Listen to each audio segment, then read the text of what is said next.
Hi everyone, in these notes we're going to be going over the distributive property. Now we went over the distributive property a little bit last lesson, but this time we're going to go more in depth. We're also going to talk more about how you can use the distributive property to simplify expressions as well. So our essential question for today is, what is the distributive property and how is it used to simplify expressions? So what is the distributive property and how is it used to simplify expressions? The first thing we need to do, though, is we need to go over some important terms so that we understand the vocabulary that's in this lesson. The first term that we're going to go over is numerical expression. And this is a mathematical phrase that involves numbers and one or more operation symbols. So it simply looks something like this. So you see that there's numbers in here and symbols that are involved as well. This could be adding, subtracting, multiplying, or dividing, but it consists only of numbers and operation symbols. This is another example as well. This actually contains both adding and multiplying. So it contains multiple operation symbols, multiple numbers, but it doesn't involve anything besides numbers such as variables, which we're going to go over in a second. Now, first of all, what is a variable? A variable is a symbol, usually a letter, and it represents an unknown number. So if we don't know what a number is, we would use a variable as basically a placeholder. And a lot of these letters, you'll usually see X, Y, Z, A, B. Really, any single letter can be used as a variable and as a placeholder for that number that has yet to be found. Now, an algebraic expression is a mathematical phrase, similar to a numerical expression, except the difference this time is that it also contains variables, So it contains ordinary numbers, variables, and operators. So for instance, you might see something that looks like this. You can see there's numbers, you can see that there are variables, and you can see that there are operations that connect it. Now, each of the numbers and letters within this are defined a certain way.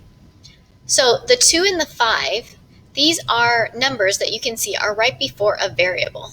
So that means that this has 2 x's and this has 5 y's. And the numbers that are right in front of the variable are called coefficients. So these are called coefficients. And as I just mentioned and we talked in the last slide, the letters are called variables. They represent a number that we have not yet discovered. And finally, whenever you see a number that is by itself and it does not have a variable attached, this is called a constant. So it is a constant. And one other thing to note is that we also call all of these things, that if you were to separate them, the 2x, the 5y, and the 3, these are also called terms. So there are 3 terms within this expression.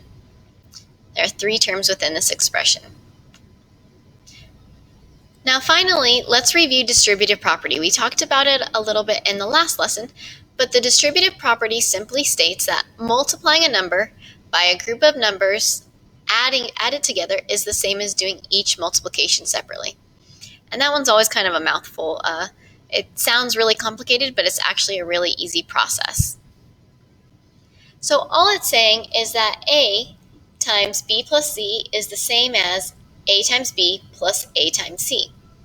And one way that I often show this is by kind of drawing a line from the A to everything that's inside of the parentheses. So the A goes to the B and the A goes to the C.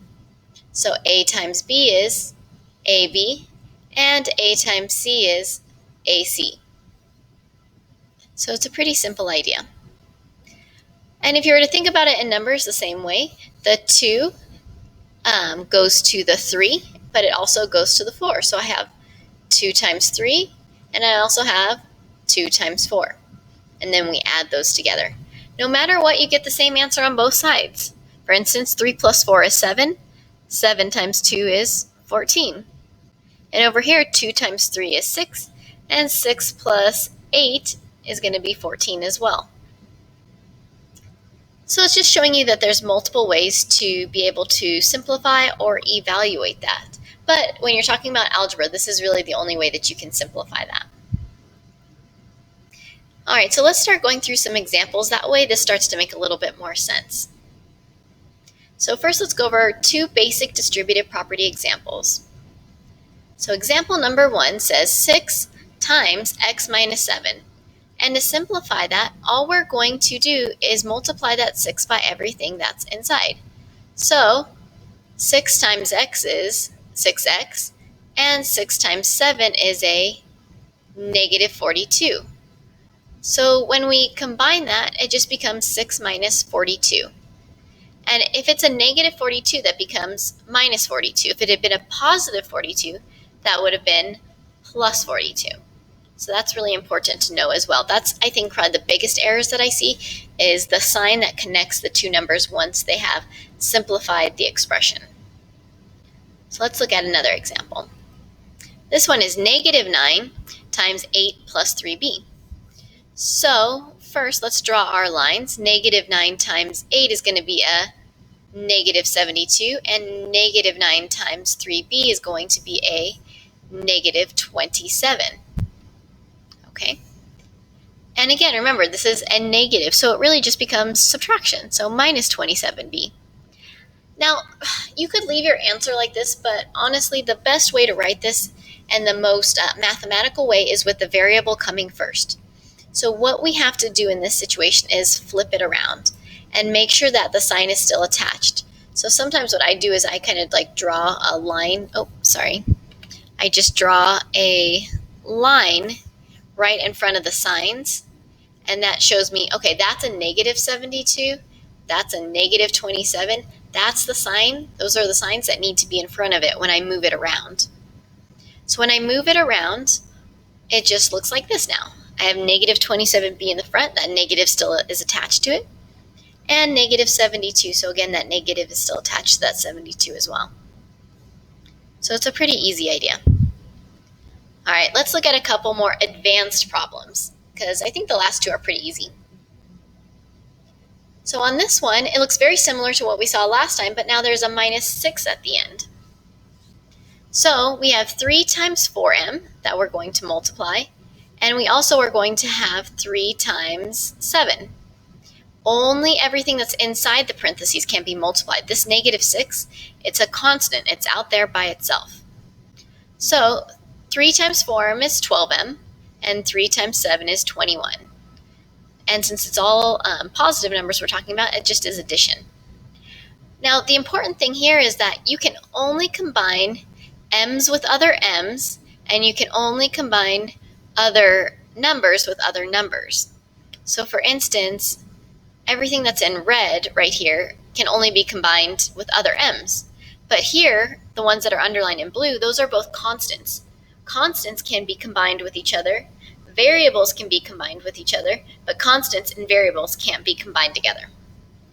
So then to simplify this all the way, I just say, okay, let's combine my constants. 21 minus 6 is 15. So my final answer then is 12m plus 15. Pretty easy. All right, last example of the advanced ones. Now this one looks kind of scary, but really if it starts to look scary on some of these, just draw a line in front of it. So put a line between this side and this side, and then just work on the left side and then work on the right side. So on the left side, I end up getting 70x plus 10, and on the right side will be 2x plus 10. Okay, because remember, you're multiplying the outer number to everything on the inside. Okay. And when I write this down, it just ends up looking like this now, which there's a lot there. But again, think about it. Draw that line there if it helps you to separate that. Hit the wrong button. So draw that line there if it helps you to separate it and see, oh, okay, all I did was this right here became this, and then this expression right here became this new expression. So it doesn't look too scary. Now remember, only variables can be combined with other variables, and then only constants can be combined with other constants. So these variables that are underlined in red, they can be combined together. So 70x plus 2x is 72x. And then the constants can be combined together as well. 10 plus 10 is 20. So 72x plus 20. And that's it. All right, let's look at one last example, and that is one word problem. And I actually think it's one of the easier ones, but it can be tricky if you don't really think it through. So the word problem says, find the area of a rectangle with the length of 4 and a width of 6x minus 2. The best thing you can do on some of these problems is to draw the rectangle, draw the picture out, and then try to figure it from there. So it says, let's just say the width is 4, or either way, it doesn't really matter. So I'm just going to draw this out and then put in the numbers where they go. Now, when you think about area, and because I know that this has been covered since about 4th or 5th grade in elementary, is to find the area, you're just multiplying the length and the width. Okay?